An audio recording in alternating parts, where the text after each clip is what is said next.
ሰላም እንዴት ናችሁ? ሰላም ተስፋዬ ነኝ። ሰላም ተስፋዬን ሁላችንም እናውቃታለን። የብዙዎች ተወዳጅ፣ የብዙዎች መነጋገሪያ አርቲስት ነች።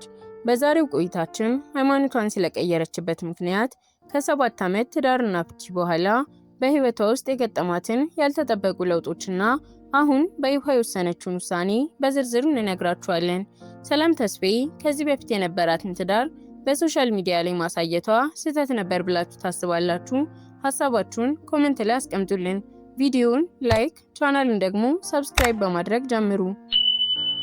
ሰላም ተስፋዬ አሁን ላይ የ33 ዓመት ሴት ስትሆን በ1985 ነው የተወለድሽው? እውነት ነው? አዎ። ሰዓት ደምሴን እንደ ሮል ሞዴል እንደምታያትና በጣም እንደምታደንቃት በብዙ ቃለ መጠይቆቿ ላይ ተናግራለች። ሰዓት ነች። አሁንም እሷ ናት። ብዙ አርቲስቶች ያለ ሂውማኔር መውጣት አይደፍሩም። ሰላም ግን በተደጋጋሚ ለምን ሂውማኔር እንደምታደርግ ተጠይቃ ለፊልም ብላ ካልሆነ ብዙም ተጠቃሚ እንዳልሆነችና የተፈጥሮ ጸጉሯ አሪፍ እንደሆነ አሳይታለች። በዚህ አጋጣሚ ሂውማኔር አላረኩም። በዚህ ሰዓት እንደማሳያቸው አላውቅም።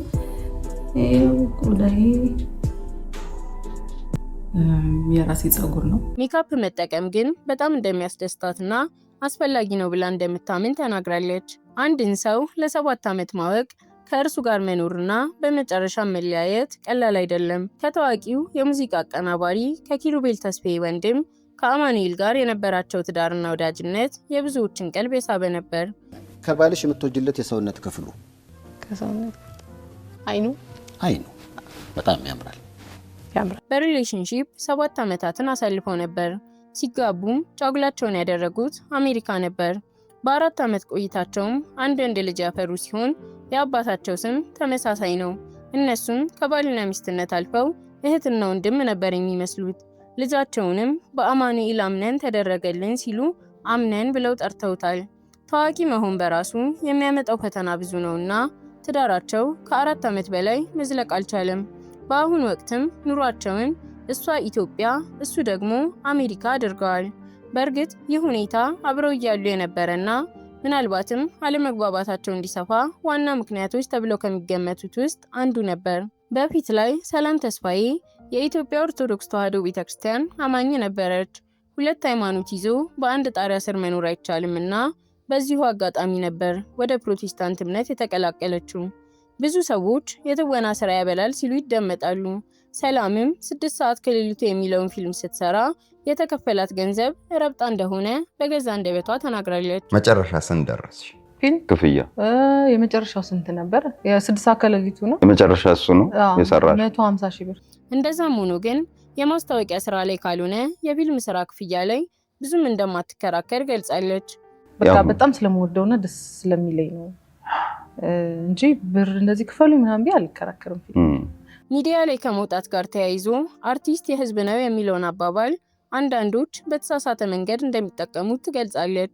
የሆነ ቦታ ለክ የተዝናና ነው ምናምን ሽንት ቤት ልሄድ ነው። እኔ ሽንት ቤት ልሄድ ስል አንዱ ያዘኝ እጄን ያዘኝ። ጓደኛዬ ከርቀት አየው፣ አብሮኝ ያሉት ጓደኞች ነበሩ። አየውና መጥቶ ልቀቃት ሲለው አርቲስት እኮ የህዝብ ነው መብት አይደለም።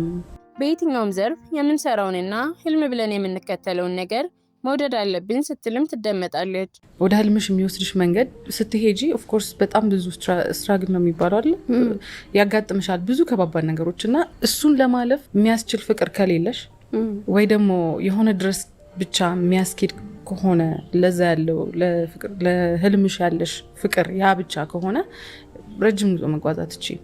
ሰላም ሁሉንም ሰው በእኩል ዓይን እንደምታይ ብትገልጽም ሁሉም ሰው ሊወደን ስለማይችል ለሰው ብለን ማንነታችንን ማጣት የለብንም ትላለች። አሁን በተለይ እኛ ሙያ ውስጥ ስትሆኚ ሁሉም ሰው እንዲወድሽ ለማድረግ ከሞከርሽ በቃ እዛ ላይ ነው የሚያበቃው መንገድሽ።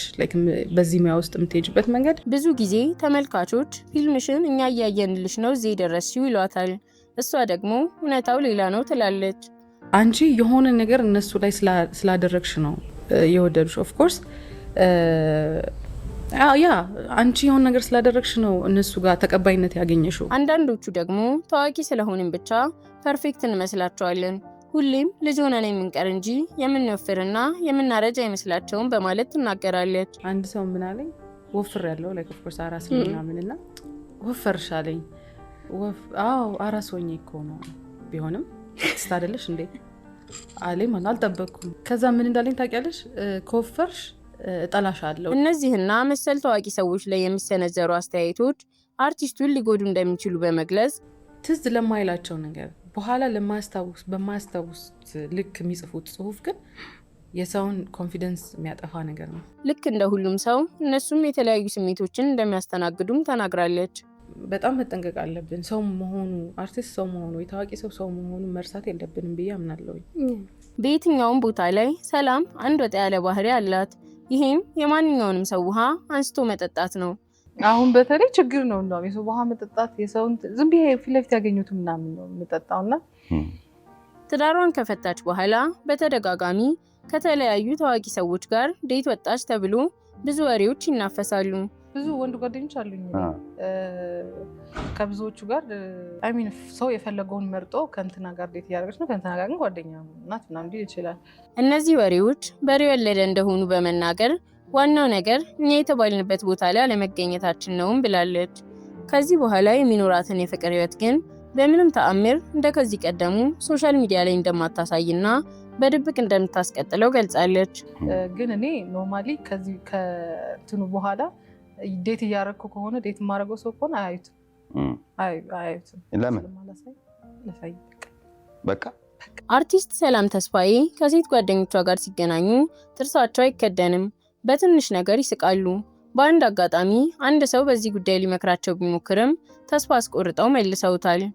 ብዙ ጊዜ ከጓደኞቼ ጋር እግባባለሁ በሳቅ ደረጃ ከጧት ጀምሮ እስከ ማታ በቢሆንስ ምናምን እንድንስቅ እንዲህ ባረግስ እንዲህ ቢያረግስ ምናምን እያለን ራሳችን እየፈጠርን በቃ እየሳቅን ልንውል እንችላለን። እና የሁለታችንም ጓደኛ የሆነ ቁጭ አድርጎ ሊመክረን ጓደኛዬ እና እኔ እና ይኸውላችሁ ብሎ ጀመረ ማለት ገና ሲጀምር ሊመክረን ነው ብለን ስለ ጓደኝነት ሲነሳ ታዲያ ሰላም አንድን ሰው ጓደኛዋ ለማድረግ የተለየ ትሪትመንት እንደማትፈልግና የዛ ሰው ጥሩ ማንነት ብቻ በቂ እንደሆነ ትገልጻለች።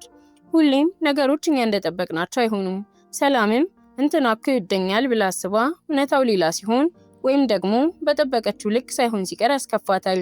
በጣም ይወደኛል ብዬ የማስበው ሰው ወይ እሱ እኮ በጣም ነው የሚወደኝ ወይ እሷ እኮ በጣም ነው የምትወደኝ ብዬ የማስባት ሴት ወንድ ሰው በአጠቃላይ ያ እንዳልሆነ ስታቅ በጣም የሚያስከፋኝ ነገር ነው። እስካሁን ትዳሯን ጨምሮ ብዙ ነገር ብታጣም ከጎደለን ይልቅ የተሰጠን ይበልጣል፣ የሆነውም ያልሆነውም ሁሉ በእግዚአብሔር ነው በማለት ሁሌም ከጨለማ በኋላ ብርሃን አለ ስትል ለብዙዎች ብርታት ሆናለች። በብዙ ማግኘትና ማጣት ማለፏ አሁን ላይ በህይወቷ በምንም ነገር እንዳትመካና ሀምብል ሆና እንድትኖር በብዙ አስተምሯታል። ትንሽ ለመሸከም የሚከብድ ነገር ነበር የ4 ዓመት ውስጥ ምናምን እና ግን በጣም አጠንክሮኛል፣ ጠንካራ አድርጎኛል። በዚህ ሁሉ መሀል ግን ሁሌም ቢሆን ደስታ የህይወቷ ግብ እንደሆነ ትናገራለች። ባደረግኳቸው በለፏቸው ነገሮች ሁሉ ደስተኛ መሆኔን ሳረጋግጥ እኔም ምለፋው ምኖረው ደስተኛ ለመሆን ነው። ስለዚህ የህይወቴ ግብ ደስተኛ መሆን ነው። አሁን ላይ ኢትዮጵያ ውስጥ ስኬታማ የሚባሉ 10 አርቲስቶች ስም ዘርዝሩ ቢባል የሰላም ተስፋዬ ስም አንዱ ነው። ታዲያ ቁንጅናሽ አሁን ላይ በትወናው ለደረስሽበት ስኬት ምክንያት ነው ማለት እንችላለን ወይ ተብላ ስትጠየቅ ተከታዩ ምላሽ ሰጥታለች። አይመስለኝም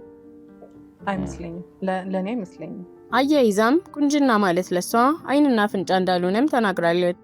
ግን ስለ አፍንጫ፣ አይን፣ ቅንድብ ምናምን አይደለም እያወራን ያለ ነው። እሱ ከሆነ እያወራን ያለ ነው የማይሆን ነገር ነው። ምክንያቱም እሱ አይደለም ቁንጅና ብዬ የማስበው እኔ። ከጥቂት ዓመታት በፊት በቅጡ አማርኛ መናገር የማትችል ልጅ አሁን ግን ህይወት ትምህርት ቤት ሆናላት በብዙ ቃለ መጠይቆች ላይ ብዙ ቁም ነገር ያላቸውን ሀሳቦች ስታነሳ ትደመጣለች። መወደድ፣ መካድ፣ ማግኘት፣ ማጣት፣ ብዙ ነገር እነሱ ነገሮች ተደማምረው ህይወት ላይ ብዙ ነገሮችን ያስተምራሉ ብዬ አስባለሁ። ዛሬ ስለ ሰላም ተስፋዬ ያዘጋጀንላችሁ ቪዲዮ ይህንን ይመስላል። ይህንን ቪዲዮ ከወደዳችሁት ላይክ በማድረግ ለሌሎች እንዲደርስ አድርጉ። በቀጣይ ቪዲዮ እስከምንገናኝ ቻናላችንን ሰብስክራይብ ማድረግ አትርሱ።